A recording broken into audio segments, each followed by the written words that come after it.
In Iraq, the death toll from Saturday's car bombing in Baghdad has topped 250, making it the deadliest car bombing in that country since the 2003 U.S. invasion.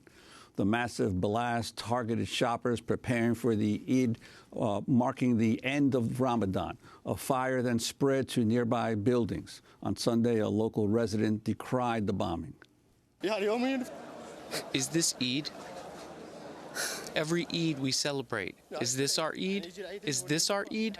Is this our Eid that everybody celebrates? Is this the Eid we should celebrate? People came to buy clothes to celebrate Eid. Now they are buying coffins. They're buying coffins. May God punish those who are responsible. While Iraq is marking a third day of mourning, a long-awaited British inquiry into the Iraq War has just been released. The chair of the official inquiry, Sir John Chilcot, announced the key findings earlier today. We have concluded that the UK chose to join the invasion of Iraq before the peaceful options for disarmament had been exhausted. Military action at that time was not a last resort. We have also concluded that the judgments about the severity of the threat posed by Iraq's weapons of mass destruction, WMD, were presented with a certainty that was not justified. Despite explicit warnings, the consequences of the invasion were underestimated. The planning and preparations for Iraq after Saddam Hussein were wholly inadequate. The government failed to achieve its stated objectives. The Chilcot report goes on to blame former Prime Minister Tony Blair of deliberately exaggerating the threat posed by Saddam Hussein. Part of the report includes private correspondence between Blair and President George W. Bush. 8 months before the invasion, Blair wrote to Bush, quote, "I will be with you, whatever." In June 2003, less than 3 months after the invasion began, Blair privately wrote to Bush that the task in Iraq is, quote, "absolutely awesome, and I'm not at all sure we're geared for it." Blair added, quote, "and if it falls apart and everything falls apart in the region, everything falls apart in the region." Earlier today, members of the Stop the War Coalition gathered in London to read off the names of Iraqis killed since the U.S.-UK invasion. Feta Ghazi, aged 8.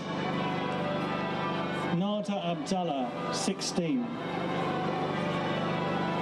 Lance Corporal James McCoo, Royal Electrical Mechanical Engineers. Fusilier Keelan Turlington, Royal Regiment of Fusiliers. Ammar Mohammed Hamoudi, aged 1. And Noor El-Hudi Saad Hamoudi.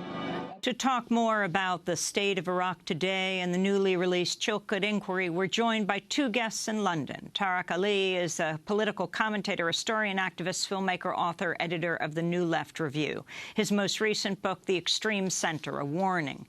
Sami Ramadani is an Iraqi-born lecturer in sociology. He was a political exile from Saddam's regime and serves on the steering committee of Stop the War Coalition.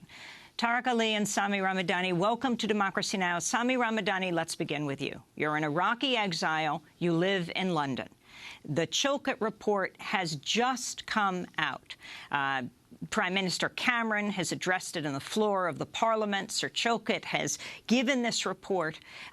Talk about his findings. This has been, what, 7 years in the making? Basically, I think the Chilcot report, from what I have just read briefly about it, it seems it has confirmed what many of us thought, overwhelmingly Iraqis and Middle Easterners and people across the world felt long before the war started, actually, that this build-up to the war was being based on false evidence, on exaggerated evidence, on lies. And the Chilcot report, I think, confirms this. It brings into the open more evidence to to prove that point. So to that extent, it has not brought something radically new, but it has confirmed, and that is important, it has confirmed what we all knew, that the Iraq war was based on a lie and that it was predetermined. And I think it was on your program that General Wesley Clark was interviewed, I think by yourself, Amy, yes, that the Pentagon decided within days of 9/11 to have regime change interventions and wars in 7 countries in addition to Afghanistan. And he named Iraq, Syria, Lebanon, Libya, Somalia, Sudan, and finishing off Iran. So you're looking at a scenario where since the mid-1990s, the so-called neocons plotted a strategy following the collapse of the Soviet Union to go on the offensive and topple regimes and expand and secure important oil resources and raw materials, cut down any rival competitions. But in the meantime, Iraq as a society, as a state, was destroyed in the cruelest of fashions, shock and awe, mass crimes on an untold scale since World War II and the Vietnam War, of course. So you have a situation where a society, though we had a dictator ruling,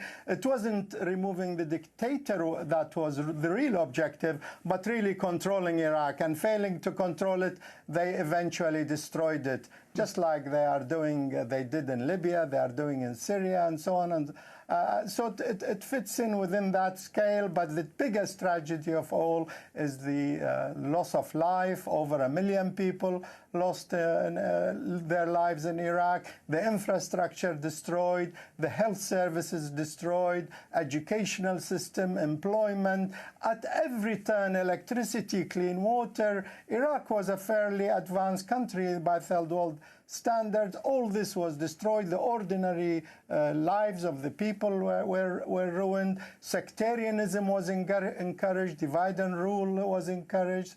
Terrorism was brought into the country. The terrorism we see today was, in fact, consciously encouraged to encourage divide and rule so that the U.S.-led occupation and Britain, of course, could dominate the country and shape its future. But the whole thing is quite tragic, and I find it difficult sometimes even to emotionally control myself talking about the tragedies that befell the Iraqi people. Well, I'd like to